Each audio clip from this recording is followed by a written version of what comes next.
चलिए हाँ, अभी ठीक है। एक बार कमेंट कर दीजिए बेटा, आप सभी तक ये वीडियो ऑडिबल विजिबल है ना? शुरू करें सेशन को।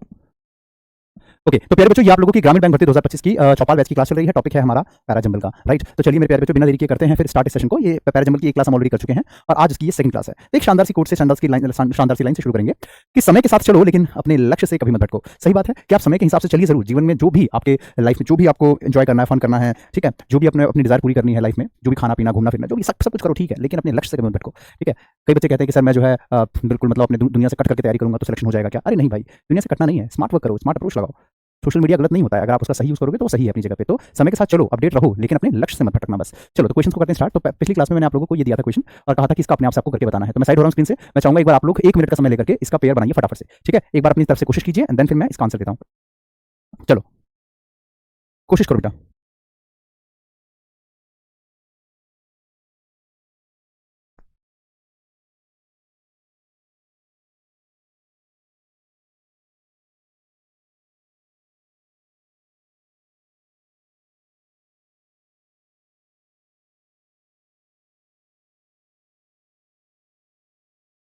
चलिए, आप लोगों ने पिछली क्लास में इसका क्वेश्चन होमवर्क के रूप में लिया था और आंसर किया भी है कईयों ने। चलो एक बार देखते हैं। There are a number of items in the atomic energy programme which are being made indigenously, यानी कि काफी सारे ऐसे आइटम है एटॉमिक प्रोग्राम के अंदर जो कि इंडिजिनसली जो है वो बनाए गए हैं, ठीक है। Given the overall energy situation in India, the use of nuclear power in some measures in inaccessible, यानी कि जो हम एक्सेस नहीं कर सकते हैं, inescapable, sorry, even while thermal and hydro power continue to be the dominated element. इससे भी स्टार्ट नहीं करेंगे, यहां से भी स्टार्ट होता हुआ आपको नहीं दिखाई दे रहा है। चलो इसको भी छोड़ देते हैं। हाउएवर, यहां से तो वैसे भी गलत हो जाएगा। Atomic energy programme have been subject to several restrictions for every obvious reason, यानी कि जो एटॉमिक एनर्जी प्रोग्राम होता है have been subject to several restrictions, यानी कि जो है ये एक ऐसा टॉपिक ऐसा वो है जिस पे बहुत सारे रेस्ट्रिक्शंस लगे होते हैं for obvious reasons, as the Department of Atomic Energy is becoming self-reliant in area in which only a few countries have such capabilities, कि बहुत कम ही ऐसी कंट्रीज है जो खुद से इसको बनाती है या बना सकती है या जो इस चीज पे काम कर रही है। पॉसिबल है इसे स्टार्ट करेंगे क्योंकि इवन से स्टार्ट होगा नहीं, 10 से स्टार्ट हो नहीं सकता, तो हम कह सकते हैं कि ये आपका नंबर 1 बन जाएगा, ठीक है। अच्छा, क्योंकि एटॉमिक एनर्जी प्रोग्राम जो होता है उस पर रेस्ट्रिक्शंस बहुत होते हैं, उसकी देखरेख बहुत ध्यान से करनी पड़ती है और बहुत सारी चीजें ऐसी होती है जो जिस पे वो एप्लीकेबल नहीं होता है, ठीक है। उसका बहुत अलग से केयर करना होता है। However commercial aspect of exploiting nuclear capabilities, देखो यहाँ पे कैपेबिलिटीज की बात आई थी, सच कैपेबिलिटीज, और यहीं पे ये वाली बात आ गई थी कि जो commercial aspect of exploiting nuclear capabilities, यानी कि इसका एक्सप्लॉइट करते हैं, एक्सप्लॉइट का मतलब गलत यूज करना,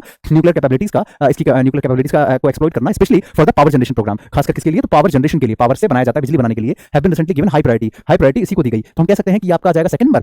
Given the overall energy situation in India, the use of nuclear power in some measures is inescapable, ठीक है। There are a number of items, तो अभी यहाँ ये हम कह सकते हैं कि नंबर 3 इसका ये होगा। अच्छा, even to meet these nuclear power requirement, कौन सा न्यूक्लियर पावर यहाँ पे था ना आपका? देखो कि ये थर्मल एंड हाइड्रो पावर जो है ये भी अभी डोमिनेट कर रहे हैं किसी भी तरीके के उसको बनाने के लिए। अरे वाह, आंसर आने शुरू हो गए हैं, क्या बात है। आयुषी का आ गया DCBEAF, DCBEAF, चलिए आयुषी का आ गया है DCBEFA, ये आ गया है अशोक जहांगीर का DCBEFA, और उसके बाद ट्रक का आया है DCBEF, DCB, ये तो सेम ही आ गया, ट्रक का और आयुषी का सेम ही है। और किसी का आया क्या? चलिए मुकेश पाल का DCBEF, मुकेश पाल आपका भी सेम ही है। चलिए ट्रक का, मुकेश का और आयुषी का सेम ही है। चलो देख लेते हैं एक बार आगे। हाँ, उसके बाद और आगे चलते हैं। तो यहाँ पे था ना थर्मल एंड हाइड्रो पावर जो है अभी भी डोमिनेट कर रहे हैं इस चीज में। Even to meet this nuclear power requirement, इस न्यूक्लियर पावर के रिक्वायरमेंट को मीट करने के लिए India critically requires a commercial level power generation capabilities, commercial level के पावर जनरेशन की कैपेसिटी की जरूरत होगी इंडिया को, with its commensurate safety and nuclear waste management arrangement. तो हम कह सकते हैं कि इसके बाद चौथा नंबर हमारा यही दिख रहा है एंड 10 जो है ये बिल्कुल लास्ट में आता है, क्योंकि 10 जो होता है वो कंक्लूजन के लिए लगाया जाता है। तो आपका ये आ जाएगा 5वां नंबर और ये आ जाएगा लास्ट नंबर पे। तो हमारा जो पेयर बनेगा, हाँ, तो डी, फिर सेकंड नंबर पे है आपका सी, बी, चौथा है आपका ई, फिर ए और फिर लास्ट में आपका एफ। DCBEAF, DCBEAF चेक कर ले एक बार। तो DCBEAF बहुत बढ़िया, आयुषी, ट्रक और मुकेश पाल, आपका ठीक आया आंसर। और उसके बाद यहाँ पे DCBEFA, ये थोड़ा सा गलत हो गया अशोक जहांगीर आपका, आज थोड़ी सी मिस्टेक हो गई है बट कोई बात नहीं। सुरभि साहू DCBEAF आपका भी ठीक है बाबू, बिल्कुल सही है सुरभि साहू। तो DCBEAF, तो DCBEAF ये था आपका पेयर। तो फिफ्थ पूछा जा रहा है, फिफ्थ आपका ए होना चाहिए, फिर थर्ड पूछा गया है, थर्ड आपका बी हो जाएगा, ए और बी, ए और बी। आगे चलते हैं। DCBEAF, DCBEAF, ठीक है, सी है। तो यहाँ सेकंड की बात थी, सेकंड आपका सी हो जाएगा, फर्स्ट आपका डी है, सी एंड डी, आपका आंसर आ जाएगा सी एंड डी। आगे चलते हैं। DCBEAF, फोर्थ, 1 2 3 4, फोर्थ आपका ई हो जाएगा और सिक्स आपका एफ हो जाना चाहिए, ये रहा ई और एफ, ये आंसर आ गया आपका। चलिए कोई बात नहीं, एफ ए की जगह एफ कर दिया, इट्स ओके। अच्छा ठीक है ठीक है ठीक है, बहुत बढ़िया। कल पीडीएफ दे दी थी ना, हाँ ठीक है। तानिया, शाबाश, अशोक, सुरभि साहू और निशु पंडित, ठीक। नेक्स्ट क्वेश्चन पे आ जाते हैं ओझा जी। अगला क्वेश्चन ये रहा आपके सामने, इसको एक बार करने की कोशिश करेंगे सारे बच्चे, ठीक है। ये लो मैं साइड हो गया।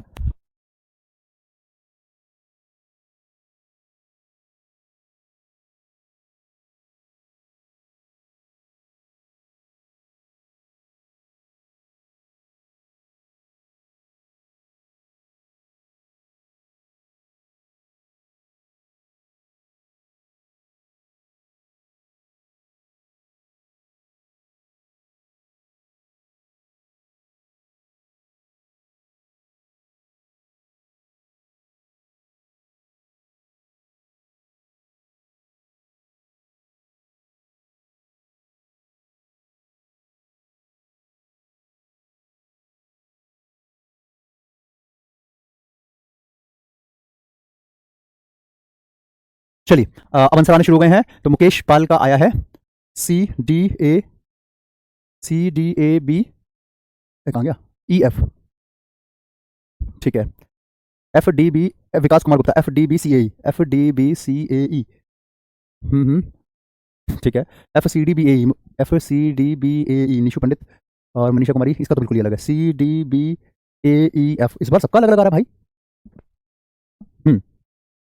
ठीक है, कोई बात नहीं, चेक कर लेते हैं एक बार, देखो। हाँ, और किसी को करना ट्राई, देखते हैं। पहला यहाँ लिखा है सम अदर्स, ध्यान से देखो बेटा, अदर्स जो है यहां से हम सेंटेंस की शुरुआत नहीं कर सकते। क्यों नहीं कर सकते सर? क्योंकि जो अदर्स लिखा हुआ है बाबू, ये हमारा किसी ऐसी बात को बता रहा है कि इसके जैसे और लाइक द यूरोपियन नेशन, यानी कि यूरोपियन नेशन जैसे और भी हैं, हैव लो बर्थ रेट। तो यहां से स्टार्टिंग करेंगे स्टेटमेंट की, तो हम इसको भी रोकते हैं। आगे चलो, मैनी अदर्स, यहां पे भी मैनी अदर्स लिखा हुआ है, इससे भी शुरुआत नहीं कर सकते, तो इसको भी छोड़ देंगे। और आगे चलो, different country show different pattern of growth, अलग अलग कंट्री जो है वो अलग अलग ग्रोथ का पैटर्न दिखाती है, अलग अलग कंट्री अलग अलग ग्रोथ का पैटर्न दिखा रही होती है। Some have high death rate, अच्छा यहां से स्टार्ट नहीं करेंगे, यहां से सी से बन भी पा रहा है, क्योंकि सम जो है वो किसी ना किसी नाउन के लिए आया होगा। अच्छा, कंपेयर्ड टू दिस दिस लिखा हुआ बेटा, यहां से भी स्टार्ट नहीं करेंगे कि भाई किससे कंपेयर की बात हो रही है, पहले मेंशन करना पड़ेगा, हटा दो इसे भी। The developing country show the most rapid growth, no भाई, डेवलपिंग कंट्री जो है वो सबसे तेज रैपिड ग्रोथ दिखाती है। Different country show different pattern of growth, नहीं, पहले हमें ये वाला मेंशन करना पड़ेगा, ये वाला तो बाद में आना चाहिए। तो हम कह सकते हैं कि आपका जो सी है ना, वो आपका स्टार्टिंग बन जाएगा, यानी कि हम कह सकते हैं कि आपका ओपनिंग स्टेटमेंट हो सकता है कि भाई different country show different pattern of growth, अलग अलग कंट्री जो है अलग अलग ग्रोथ के पैटर्न को शो करती है, रिप्रेजेंट करती है। कुछ ऐसे होते हैं जहां पे high birth rate and still have a high death rate, जहां पे एक हाई बर्थ रेट और हाई डेथ रेट होता है, और कहीं ऐसा होता है कि लो बर्थ रेट और लो डेथ रेट। देखो बराबर बराबर पहले मैच हो रहा है, कैसे, ध्यान से देखिएगा। पहले यहाँ पे हाई और हाई का मैच हो गया, ठीक है, हाई बर्थ रेट और हाई डेथ रेट बराबर हुआ, और यहाँ पे लो बर्थ रेट और लो डेथ रेट बराबर हो गया। अब होना मैच इक्वल इक्वल, और उसके बाद यहाँ पे अब क्रॉस में हो जाएगा कि मैनी अदर्स हैव, यानी कि कई ऐसे भी अलग होते हैं जहां पे हाई बर्थ रेट होता है लेकिन लो डेथ रेट होता है, ठीक है। बर्थ रेट हाई होगा लेकिन डेथ रेट क्या होगा उसका, तो लो हो जाएगा, ठीक है। और उसके बाद compare to this is Europe the growth rate is low, नहीं, कंपेयर टू दिस अभी कंपेयर नहीं, the developing country show that most rapid growth rate, यानी कि डेवलपिंग कंट्री जो होता है वो सबसे ज्यादा तेज ग्रोथ रेट दिखाता है। Compare to this is Europe the growth rate is low, इससे अगर हम कंपेयर करें तो जो यूरोप का जो ग्रोथ रेट है वो काफी क्या है, लो है, यूरोप का ग्रोथ रेट वो लो है। तो हम कह सकते हैं कि इसके बाद आपके पास आ जाएगा नंबर 5, हाँ ये हो गया 5, और ये हो जाएगा आपका 6, ठीक है। क्योंकि यहाँ पे जो है कंपेयर टू दिस, तो ये वाला पार्ट, ये the developing country show the most rapid growth, developing country जो है वो मोस्ट रैपिड ग्रोथ दिखाता है। और अगर हम इससे कंपेयर करें, इस बात से कंपेयर करें, तो यहाँ पे यूरोप का जो कंट्रीज है तो उसका ग्रोथ रेट बहुत ही क्या है, कम है। तो हम कह सकते हैं कि इसका पेयर कुछ इस तरीके से चलना चाहिए। देखिए, सबसे पहले नंबर पे आपका आ जाएगा सी, सेकंड आपका कहाँ है बेटा, सेकंड आपका डी पे है, थर्ड आपका ए हो गया, फोर्थ बी, 5 नंबर सबसे नीचे है एफ, और 6 आपका ई। तो CDABFE, CDABFE, CDABFE, CDABFE। तो यहाँ पे बोला जा रहा है लास्ट बताओ, लास्ट आपका ई आ गया, फर्स्ट आपका सी आ गया, तो ई और सी आपका होना चाहिए। यस सर, आगे चलते हैं। अरे वाह, अशोक जांगीर का सही था, बहुत बढ़िया बेटा, अशोक जांगीर के लिए क्लैप कर दो एक बार। अशोक जांगीर के लिए अगेन क्लैप। CDABFE, CDABFE, यहाँ पे सेकंड की बात थी, सेकंड आपका डी है, फिफ्थ आपका एफ हो जाएगा, डी और एफ, ये आपका आंसर CDABFE। चलो तो देख लेते हैं एक बार, यहाँ पे थर्ड की बात है तो थर्ड आपका ए हो जाएगा, फोर्थ आपका बी हो जाएगा, तो ए एंड बी, ए और बी, यहाँ पे ऐसे करके आपका आंसर हो गया, ए और बी। चलो क्लियर हुआ सभी को? ठीक है। तो पूछ रहे ट्रक का सही हो गया, हाँ हाँ बेटा, ट्रक का भी आंसर आ गया। चलिए, मुकेश का आ गया, सुरभि का आ गया, आयुषी का आ गया, और उसके बाद हाँ, ठीक है ठीक है ठीक है, नेक्स्ट पे चले। अब ये वाला क्वेश्चन पे आ जाओ। अब देखो बेटा, यहाँ पे अब क्या है कि आपके पास ये जो क्वेश्चन है ना, ये थोड़ा सा अलग है। इसमें क्या है कि वो जो मैंने बताया था टाइप 1 टाइप 2, अब वैसे क्वेश्चन पे अब हम बात करेंगे, कुछ क्वेश्चन वैसे देखेंगे, क्योंकि देखो आपको हर टाइप के क्वेश्चन करवाने चाहिए मुझे क्लास में, तो हम उस क्वेश्चन की तरफ भी हम मूव करते हैं। तो देखो यहाँ पे क्वेश्चन है, स्टेटमेंट 1 गिवन है, स्टेटमेंट 6 गिवन है। अब यहाँ पे इसको ऐसे फिट करना है इन चारों को, PQRS को, कि इसके बिल्कुल बीच में आ जाए, बिल्कुल बीच में सेट हो जाए। मैं साइड हो रहा हूँ स्क्रीन से, पहले मैं आप लोगों को समय दूंगा बेटा, 1 मिनट का समय है, करके दिखाओ। हाँ ठीक ठीक ठीक, करो करो, ट्राई करो।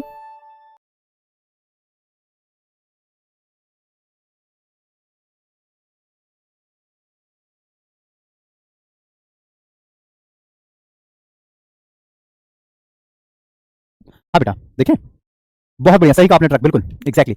Nishu Pandit, Soni Prajapati, Aayushi and Mukesh Pal, Priyanka, Ashok and Chunu Babu. चलो देखो, the weak have no place here in this life और any other life, weakness leads to slavery. अब देखो बेटा, यहाँ पे हमारे पास 4 ऑप्शन दे रखे हैं। अब इसमें से हमें मैच करना है कौन सा होगा, तो आपको मैंने बताया था बेटा, CAP कैप वाली ट्रिक, उसके हिसाब से चलना है, बहुत आसानी से आंसर पाओगे। कैसे, यहाँ पे देखो आपके पास, यहाँ पे पी में लिखा है दे, डेयर, नो अप्रोच। दे जो है बेटा, ये हमारे पास प्रोनाउन होता है, क्या होता है बाबू, तो दे हमारे पास प्रोनाउन होता है। अब क्या हम प्रोनाउन से सेंटेंस की शुरुआत करेंगे? नहीं सर, प्रोनाउन से तो शुरुआत नहीं कर सकते, अभी छोड़ देते हैं। और दूसरी बात, ये दे आ किसके लिए रहा है, यहाँ पे कहीं था क्या, दे को रिप्रेजेंट करने के लिए कोई था? नहीं था। अच्छा, फिर यहाँ पे आ जाओ, बट, अब बट से सेंटेंस की शुरुआत करेंगे क्या? नहीं सर, बट जो होता है दो अपोजिट बातों को जोड़ने के लिए आता है, ठीक है। अभी यहाँ पे आप देखिए कि यहाँ लिखा हुआ है there are hundreds of thousand of microbes surrounding us, यानी कि हमारे चारों तरफ जो है hundreds of thousand of microbe जो है, जिसने हमें चारों तरफ से क्या कर रखा है, घेर रखा है। ये जो 100,000 माइक्रोब्स है ना, उसी के लिए ये दे आ रहा होगा, ये जो दे आ रहा है इसी के लिए आ रहा है। तो इसका मतलब ये तय है कि एस के बाद ही आपका आर या पी आना चाहिए, एस के बाद ही आपका आर या पी आना चाहिए बेटा, ठीक है। चलिए रोहित लांबा, बिल्कुल बेटा, तो यहाँ पे एस के बाद ही आर पी आएगा, तो चेक करो, एस के बाद आर नहीं, एस के बाद आर पी नहीं आ रहा, एस के बाद आर पी नहीं आ रहा, ये आपका आंसर। फिर से सुनो, एस के बाद ही आरपी आएगा, ये तो तय है। क्यों भाई? क्योंकि ये जो ना 100 ऑफ 1000 ऑफ माइक्रो सराउंडिंग है, इसी के लिए दे आ रहा था। ठीक है, लिखा है ना, but they can not harm us, यानी कि हमारी चारों तरफ से हमें जो है बहुत सारे माइक्रोब्स वगैरह ने, कीटाणु ने घेरा हुआ है, लेकिन but they can not harm अस, लेकिन हम नहीं कर सकते जब तक कि वी बिकम वीक, जब तक हम खुद वीक नहीं हो जाते, until the body is ready to predispose to receive them, जब तक कि बॉडी खुद से उनको रिसीव करने के लिए एग्री ना हो। तो जाहिर है कि इसके बाद ही आपका आ रहा था, वैसे आपका पी आता। अब चाहे तो एक बार मैच करके देख लें कैसे। तो लिखा था weak have no place here, ये जो कमजोर लोग होते हैं उनकी दुनिया में कोई जगह नहीं होती है, इन दिस लाइफ और एनी अदर लाइफ, किसी भी जिंदगी में नहीं, यहाँ ना कहीं और। Weakness leads to slavery, weakness leads to all kind of misery, check करके देखो, कनेक्ट करो, पूरा पेयर बनेगा। यहाँ से पढ़ो, weakness leads to slavery, weakness leads to all kind of misery, physical and mental weakness is death, बन गया। तो यानी कि क्यू से स्टार्ट होगा आपका, बिल्कुल। और उसके बाद यहाँ पे there are 100 of fibrous of micro surrounding us, but they can not harm us, यानी कि हमारे चारों तरफ से बहुत सारे माइक्रोब्स ने घेरा हुआ है, लेकिन वो हमें हार्म नहीं कर सकते unless we become weak, until the body is ready to predispose to receive them, they dare no approach us, they have no power to get a hold on us until mind is weakened. ठीक है, जब तक कि हम खुद ही हार ना मान जाए। तो आगे आपका आंसर, चलिए किस किस का आंसर सही आया है कमेंट करके बताइएगा। ठीक है, चलिए आगे चलते हैं, नेक्स्ट क्वेश्चन पे आ जाओ। ये रहा अगला क्वेश्चन, करके बताओ।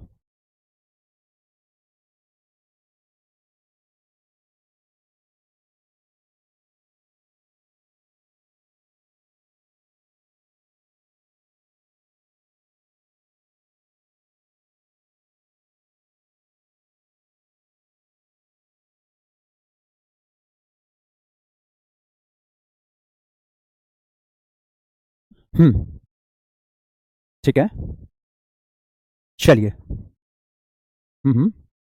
ओके, देखें, देखो यहाँ लिखा है, few scientist manage to break down the wall of so called ivory tower of academia and touch and inspire people who may not otherwise be interested in science, यानी कि कुछ ऐसे साइंटिस्ट हुए हैं इस दुनिया के अंदर जिन्होंने ब्रेक डाउन किया है wall of the so called ivory tower, यानी कि कमजोरियों से वो लड़े हैं, कमजोरियों को उन्होंने मात दी है और जीवन में वो आगे बढ़े हैं। ठीक है, और साथ ही साथ उन्होंने वो मुकाम हासिल किया है जो मतलब कोई और नहीं कर पाया आज तक, और उन्होंने दूसरों को इंस्पायर किया है। अच्छा, उसके बाद देखो यहाँ लिखा है, Stephen Hawkins was one of these few, ये जो दीस लिखा है ना बेटा, वो दीस इन्हीं की बात हो रही है, इन्हीं की बात हो रही है, इन्हीं लोगों में से एक थे। कौन? Stephen Hawkins. ठीक है, उन्हीं में से एक थे। चलो यहाँ पे देखो, स्टीफन हॉकिंग क्योंकि नाम है, किसी का प्रॉपर नाउन है। ठीक है, अब यहाँ पे देखो आपके पास ही लिखा हुआ है, ही मतलब वही स्टीफन हॉकिंग की बात हो रही है। अगला आर, इसमें भी देखो ही लिखा है, अगला इसमें भी ही लिखा है, इसका मतलब हमें ये श्योर हो गया कि बात तो पी से स्टार्ट होगी, हमारी पी जो है वहां से हमारा ये शुरुआत होगा, तय है, ये तो फिक्स हो गया। अच्छा, उसके बाद देखो यहाँ एक शब्द लिखा है, around this time, around this time, थोड़ा सा ना मैच करके देखो, थोड़ा सा ना hint low. Around this time किस समय की बात है? दिस टाइम मतलब किस समय? तो ये when he was about 20 years old, जब वो 20 साल का था उस समय वो डायग्नोस्ड हुआ। तो हम कह सकते हैं कि आपका एस के बाद ही क्यों आएगा। अब एस के बाद क्यों आएगा, पी से स्टार्ट होगा तो इसको काट दो। हाँ, एक कट गया आपका। एस के बाद क्यों आएगा, एस के बाद क्यों आएगा, एस के बाद क्यों आएगा, ये रहा आपका आंसर। एस के बाद क्यों आएगा, तो उस हिसाब से आपका आंसर ही आ गया। ठीक है, फिर से देखो यहाँ पे पहले पी से टैली करके देख लो। Stephen Hawking was one of these few, यानी कि वो उनमें से एक थे। Judging by the odds he faced as a young graduate student. ठीक है, उसके बाद एस, जब वो 20 साल के थे, फिर क्यों, around this time he was diagnosed, बन गया।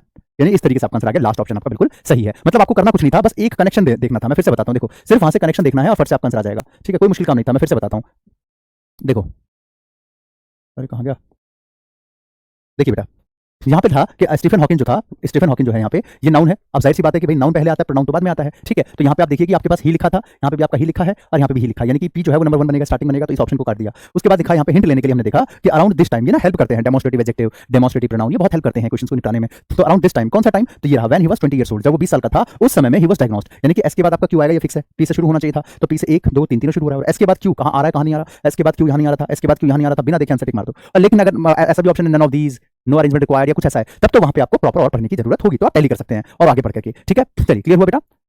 अगले क्वेश्चन पे चले, ये लीजिए नेक्स्ट क्वेश्चन है, ये रहा।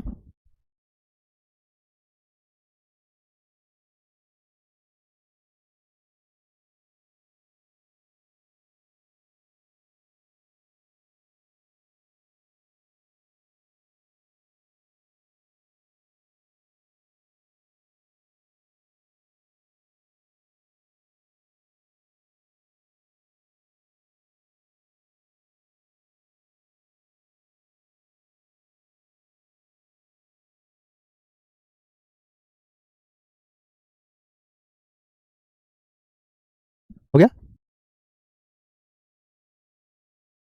हम्म, अरे वाह, ए आंसर आ गया चुन चुन का। और भी बच्चे बताइए। D, okay. हम्म,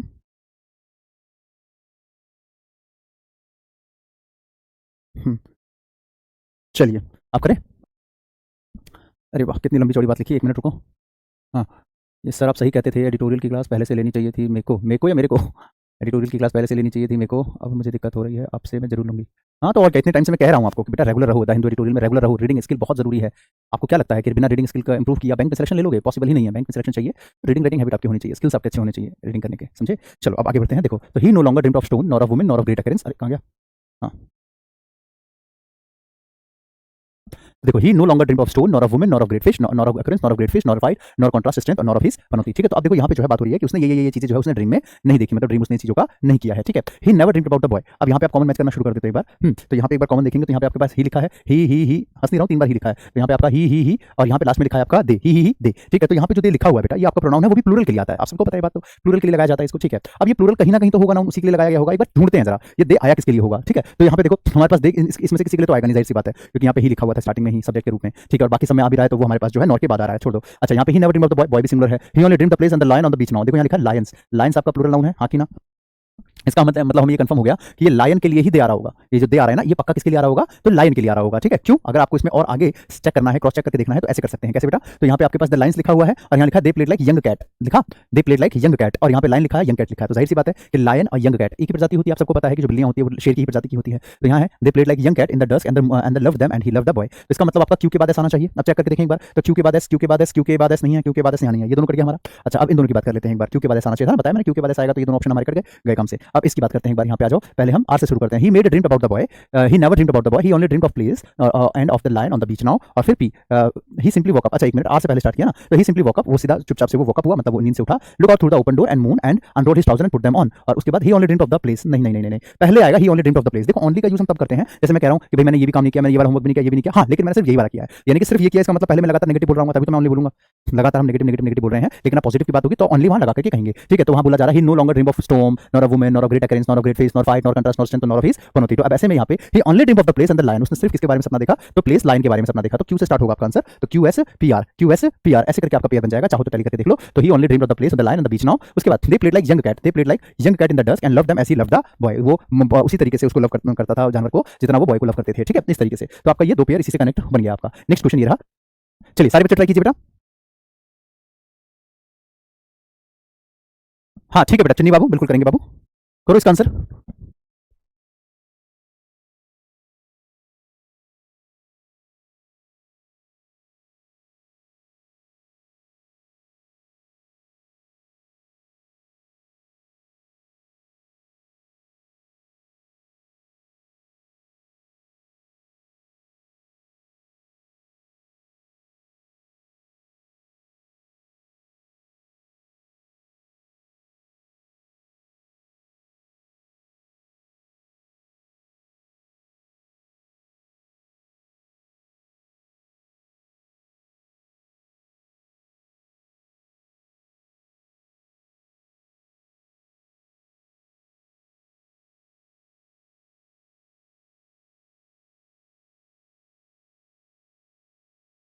ठीक है, देखो बढ़िया बढ़िया बढ़िया, देखो कितने अब सही सही बच्चे बनाने लग गए हैं लगभग। देखो once a daughter complain to her father that her life was miserable and that she did not know how she was going to tackle it. यानी कि एक बार की बात है कि एक जो डॉटर है वो अपने फादर से कहती है कि भाई उसकी लाइफ बहुत ज्यादा माइजरेबल कंडीशन में बीत रही है, मतलब बहुत प्रॉब्लम से वो फेस कर रही है, एंड उसको ये नहीं पता कि कैसे उन चीजों को टैकल करे, समझ ही नहीं आ रहा कैसे उनसे पार पाए। Her father a chef to her to a kitchen, अब जो है उसके फादर जो कि एक शेफ है वो उसको किचन में ले जाते हैं। आप किचन में क्यों ले जाएंगे भाई, पहले बात तो पूरी होगी कि किसी तरीके की बात तो कंसर्न रखा जाएगा। She was tired of fighting and struggling on the time, यानी अभी उसकी बात खत्म नहीं हुई, वो ये बात कहती है कि भाई जो है वो बहुत ज्यादा थक गई है फाइट करते हुए, स्ट्रगल करते हुए। ही फिल्ड 3 पॉट, नहीं या भी नहीं आएगा। It seems just as the problem was solved another one followed, ऐसा लगता है कि एक प्रॉब्लम खत्म होती है दूसरी प्रॉब्लम फॉलो होती है। और यहाँ लिखा ही फिल्ड 3 पॉट, तो पॉट तो तब भरेगा जब किचन में जाएगा, तो ये आ जाएगा नंबर 3 कि उसको लेके किचन में जाता है और उसको ही फिल्ड 3 पॉट, और वहां पे वो 3 पॉट में वो क्या करता है, पानी भरता है and place each on the high fire, और उसको हाई फायर पे रखता है और उसको कहता है चल चुपचाप से चाय बना, फालतू की बकवास नहीं। ठीक है, तो इस तरीके से जो है आपका ये प्रॉपर पेयर बना कि सबसे पहले आपका बी आया, फिर डी, फिर ए और फिर C, B D A C, B D A C, B D A C, ये रहा आपका answer, B D A C. सबको क्लियर हुआ? चलिए शाबाश शाबाश, ठीक है, तो ये आपका पेयर बन गया बी डी ए सी, ये आपका आंसर सी हो जाएगा, ये रहा आपका सही जवाब, मतलब बी होना चाहिए था, बी लिखना चाहिए था, कोई नहीं।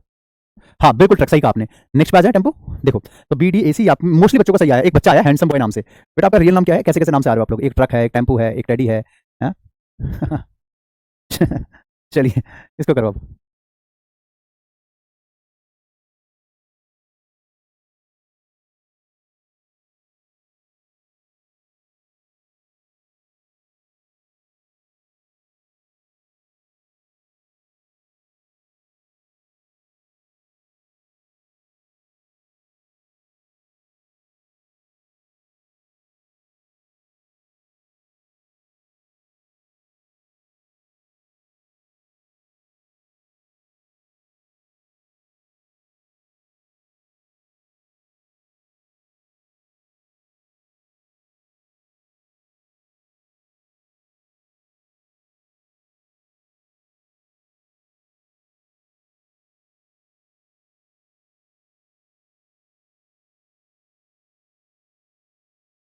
हाँ, अब आंसर आने शुरू हो गए। ठीक है, निशु, लाडली भारती, सुरभि, हैंडसम बॉय।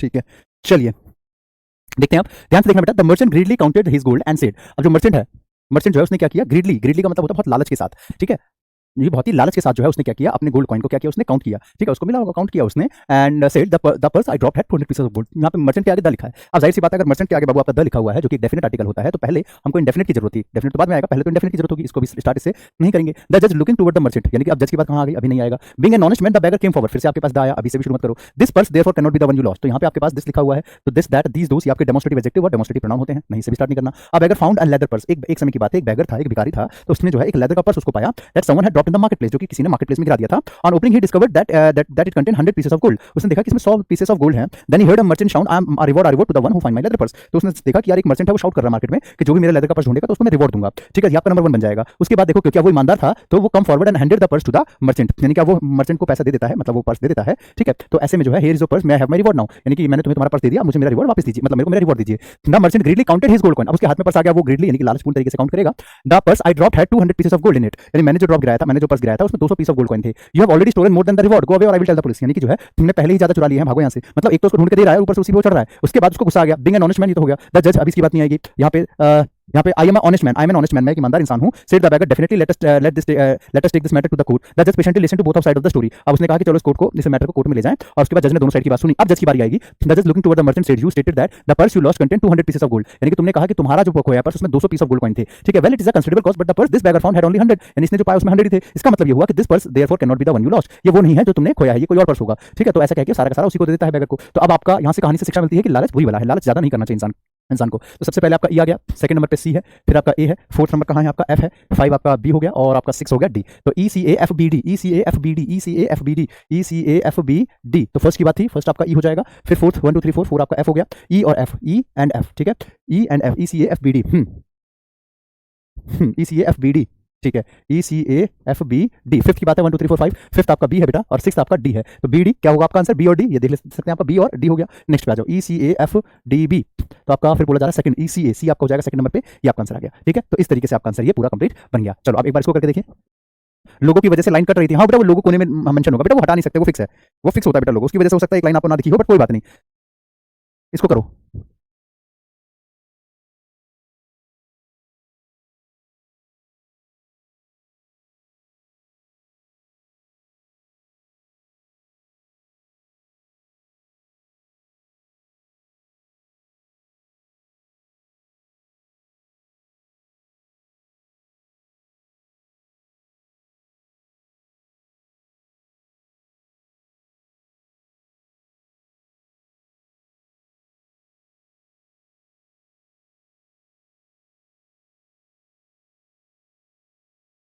देखो ये स्टोरी टाइप है, बड़ा आसानी से निकलेगा। देखो, तो हिज सरप्राइज, अब आप देखो यहाँ पे पॉजिटिव एडजेक्टिव की बात है, हिज, यहाँ से स्टार्ट नहीं करेंगे। ठीक है, इसको काट देंगे। फिर यहाँ पे I hereby give you sharp sting but I am sure you will use this weapon carefully, मैं तुम्हें शार्प स्टिंग देता हूँ। वो कब किसको देगा, जब कोई मांगेगा, कोई ऐसा कंसर्न कहानी का आया होगा तभी तो देने की बात होगी, इसे भी शुरू मत करो। व्हाट एन ऑफुल विश, उसने ऐसा कहा कि कितनी अजीब विश है, तो विश मांगा होगा तभी तो ये ऐसा कहेगा।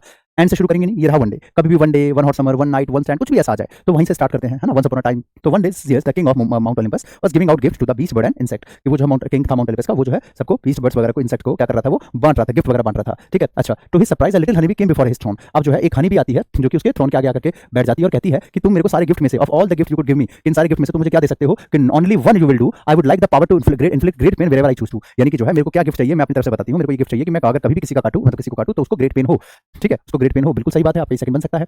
अब वो कहेगा कि कितनी घटिया विषय, ठीक है, तो awful, what an awful wish, she'd graduate but I will grant it, मतलब उसने पहले कहा भी कि कितनी घटिया विषय, लेकिन फिर वो ये भी कहता है बेवकूफ कि ठीक है मैं तुम्हें ये ग्रांट करता हूं, यानी कि मैं तुम्हें ये देता हूं। ठीक है, अच्छा, उसके बाद I hereby give you sharp sting but I am sure you will use this weapon very carefully in the time of anger and strife, यानी कि गुस्से में और स्ट्राइफ में अपने बचाव में ही इसका तुम यूज करोगी। And to this day the little honey bee dies, नहीं अभी डाई की बात नहीं है, you will get to use it only once for using it will cost your life, यानी कि तुम जो है एक बार इसको यूज करोगे और उसके बाद तुम खुद ही खत्म। और उसके बाद से क्या हुआ कि and this to this day little honey bee dies after sting, यानी कि उसके बाद से अगर वो कभी भी किसी का काटती है तो वो खुद भी खत्म, किसी को काटती है तो खुद भी खत्म हो जाती है। ठीक है, तो यहाँ पे आपका ये पेयर ऐसा बन जाएगा, देखिए बेटा, तो ये पेयर प्रॉपर कुछ ऐसा बना। सबसे पहले आपका आ जाएगा ई, सेकंड नंबर की बात करें, सेकंड आपका आ गया ए, थर्ड आपका सी है, फोर्थ बी है, 5 नंबर आपका एफ है और 6 आपका डी है। ई A C B F D, E A C B F D. ठीक है, ठीक है, अच्छा अच्छा, ठीक है ठीक है, बढ़िया बढ़िया, हाँ जॉली बिल्कुल ठीक है। और सही कहा आपने बिल्कुल, हाँ ट्रक का भी सही आंसर आ गया था। एक बार मैच कर लेते हैं, ई A C B F D, E A C B F D. चलो फोर्थ 1 2 3 4, फोर्थ आपका बी हो जाएगा बेटा, फिर सेकंड है आपका, सेकंड आपका ए हो जाएगा, बी और ए आ गया, बी और ए, चलो E A C B F D, E A C B F D, first है आपका ई, ये लीजिए, फिर उसके बाद सिक्स्थ है आपका डी, ये लो, ई और डी आ गया, yes sir, E A C B F D, तो फिफ्थ है 1 2 3 4 5, फिफ्थ है आपका एफ, फिफ्थ आपका एफ आ जाएगा, आ गया एफ, ठीक है, चलिए।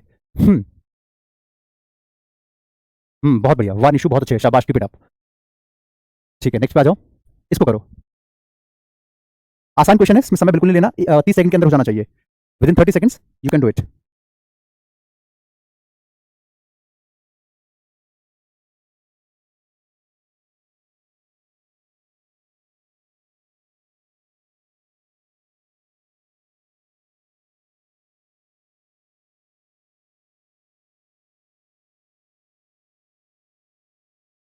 देखो, अब यहाँ पे invader came to India and looted its wealth, यानी कि इन्वेडर जो है, यानी कि जो आक्रमणकारी थे वो इंडिया आते हैं और इसके वेल्थ को लूटते हैं, ठीक है। यहाँ पे इससे स्टार्ट नहीं करेंगे, स्टार्टिंग आपको साफ साफ पता चल रहा है, इससे होगा कि India has a glorious past with rich culture heritage, यानी इंडिया का जो पास्ट था, कहते हैं सोने की चिड़िया कही जाती थी, भारत को पहले सोने की चिड़िया कहते थे, ठीक है। तो अब तो खैर पीतल की नहीं बची, तो अब जो है इन्वेडर आए, उन्होंने जो है इसके सारे पंख नोच लिए सोने की चिड़िया के, ठीक है। तो invader came to India and looted its wealth, wealth का मतलब वही इसका सोना चांदी पैसा जो भी था वो इसका लूट लिया गया, ठीक है। अच्छा, उसके बाद फिर यहाँ पे today we may be rich, नहीं इसकी बात नहीं होगी यहाँ पे, but they to admire the Indians, लेकिन उन्होंने भी इंडियंस को क्या किया, एडमायर किया, यानी कि वो आए, उन्होंने लूटा, लेकिन उसके बावजूद उन्होंने उनको क्या किया, एडमायर किया, ठीक है, सही बात है। और उसके बाद today we may be rich in wealth but not rich at heart, नहीं सैडली पहले आएगा, क्योंकि sadly the now situation has change, अब जो है सिचुएशन बदल गई है, क्योंकि कारण कि अब जो है हम वेल्थ से भले रिच हैं लेकिन हार्ट से रिच नहीं है, और क्योंकि मेटलिज्म जो है वो प्लेस ले चुका है स्पेशलाइजेशन का, यानी कि स्पेशलाइजेशन बिल्कुल खत्म हो चुकी है, दिखावे की जिंदगी बची है। तो आपका पेयर कुछ इस तरीके से बन जाएगा, देखिएगा बेटा, सबसे पहले आपका डी है, फिर ए, फिर लास्ट में आपका एफ लिखा हुआ है, फिर आपका सी, फिर आपका बी और लास्ट में आपका ई, तो D A F C B E, D A F C B E, D A F C B E, first आपका डी है, ये रहा, फिर आपका लास्ट है ई हो जाएगा, लास्ट आपका ये रहा, तो डी और ई आ गया। आगे चलते हैं, D A F C B E, second की बात हो रही थी बेटा, सेकंड आपका ए है और फिफ्थ आपका बी हो जाएगा, ए और बी, आंसर आ गया। नेक्स्ट पे आ जाए, अगला है D A F C B E, तो थर्ड आपका बेटा एफ होना चाहिए, तो ये रहा आपका आंसर, एफ हो गया, ठीक है, एफ आपका सही जवाब हो गया। सभी को क्लियर है? जल्दी से कमेंट करके बताइए। चलिए, बिट्टी क्लियर है? बिट्टी ओझा, ओके, राइट, लाडली भारती, ठीक है। नेक्स्ट क्वेश्चन ये रहा, एक बार इसको देखें, अब तो आने लग गया आप लोगों को, बहुत बढ़िया बेटा, शाबाश। इस तरीके से देखो यहाँ पे ना आपको आर्टिकल वगैरह से कितनी हेल्प मिल रही है, अब आपको खुद फील होगा कि ये सर अब आ रहा है हमको करना।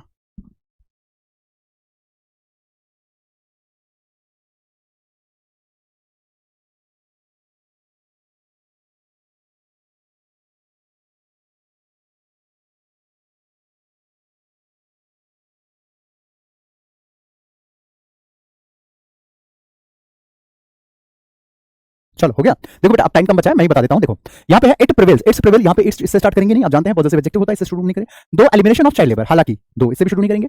देयरफॉर, इससे भी शुरू नहीं करेंगे। The member of these house hold, ध्यान से देखना, दीज लिखा, अगर ये ना लिखा होता तो इससे शुरू हो जाता, तो अभी यहाँ पे दीज लिखा है इसलिए इसको स्टार्ट मत करो। Child labour is no doubt an evil that should be done away with at the earliest, यानी कि चाइल्ड लेबर बहुत खतरनाक चीज है, उसको जितनी जल्दी हो सके खत्म कर देना चाहिए हमको, ठीक है, ओके, स्टार्टिंग से हो जाएगी, राइट। और उसके बाद it's prevail reflect very badly on a society that is not able to stop this evil, और ये देखो दिस इविल लिखा है और यहीं पे था, देखो यहाँ पे एन इविल लिखा है, ये लिखा है एनिवल, और इसी इविल की बात यहाँ पे हो रही थी कि चाइल्ड लेबर जो है, जो बाल मजदूरी है, वो क्या है, एक इविल है, बहुत खतरनाक है हमारे देश के लिए, ठीक है। और therefore unless the socio economic, यहाँ पे लिखा है दीस हाउसहोल्ड्स हैव टू, नहीं दीस हाउसहोल्ड कौन सा, यहाँ पे लिखा but in a society where many household may have to suffer the pangs of hunger if the children are withdraw from work, ठीक है। यहाँ पे देखो लिखा ना मेनी हाउसहोल्ड और उसके बाद आपका दीस हाउसहोल्ड, हम कह सकते हैं कि ये वाला आ जाएगा नंबर 3, फिर आपका दीस हाउसहोल्ड लिखा है, तो these household have to send their children to work, यानी इन घर वालों को जो है, ये जो हाउसहोल्ड वाले हैं, उनको अपने बच्चों को जॉब पे भेजना पड़ता है, मजबूरी है उनकी, even if the future of these innocent children is ruined, यानी कि इनका जो है फ्यूचर बिल्कुल रूइन हो जाता है, उसके बावजूद ये उनको भेजते हैं जॉब पे, as that is not only the choice open for them to survive in this world, क्योंकि इनके पास सर्वाइव करने का इसके अलावा और कोई ऑप्शन होता ही नहीं है। Therefore unless the social status of the poor families is improved, India has to live with the child labour, यानी इंडिया को चाइल्ड लेबर के साथ ही रहना पड़ता है। दो, elimination of child labour is an impossible task, eliminate करना तो इंपॉसिबल है, तो ये जो आपका दो लिखा है ना बेटा, हालांकि ये वाला ये आपका कंक्लूजन दिखा रहा है, तो ऐसे में ये आपका बिल्कुल क्या हो जाएगा, तो लास्ट ऑप्शन पे चला जाएगा, तो यहाँ पे जो है बेटा आपका जाएगा नंबर 5 और ये ऊपर वाला जाएगा नंबर 6, तो पेयर आपका कुछ इस तरीके से बन जाएगा बच्चों। तो सबसे पहले आपका जाएगा ई, सेकंड नंबर पे आपका ए लिखा है, थर्ड आपका है एफ, 4D, 5C और बी, तो E A F D C B, E A F D C B. देखो सोनी प्रजापति का बिल्कुल सही जवाब आ गया, बहुत बढ़िया सोनी, शाबाश बेटा, बहुत अच्छे, ठीक है। सोनम है, सुरभि साहू है, निशु है, मुकेश पाल, लाडली भारती, टेम्पो ट्रक, शाबाश, ठीक है। तो अभी एक काम करते हैं, सेशन को हम यहाँ पे एंड करते हैं, टाइम भी हो गया है, अब दूसरे सर की भी क्लास का टाइम होने वाला है, राइट। तो अभी सेशन को यहाँ पे समाप्त करते हैं। फिलहाल आपको मैं यही कहूंगा कि बेटा अभी तक अगर आप एडिटोरियल नहीं ले रहे हैं ना, तो बहुत गलती कर रहे हैं, बहुत बड़ी, आप एडिटोरियल की क्लास लेना शुरू कर दीजिए, ठीक है, क्योंकि अभी भी अगर नहीं करोगे तो ऑलरेडी बहुत लेट हो चुके हो एडिटोरियल की क्लास के लिए। आगे मैं आपको आरसी पढ़ाऊंगा, कॉम्प्रिहेंशन वगैरह पढ़ाऊंगा, तो उसमें आपको बहुत हेल्प मिलेगी, इसलिए लेते रहिए वो क्लासेस, ठीक है। चलिए मिलते हैं फिर नेक्स्ट क्लास में, तब तक के लिए bye, take care, keep learning, keep growing, जय हिंद, जय Bharat, love you all, take care, bye.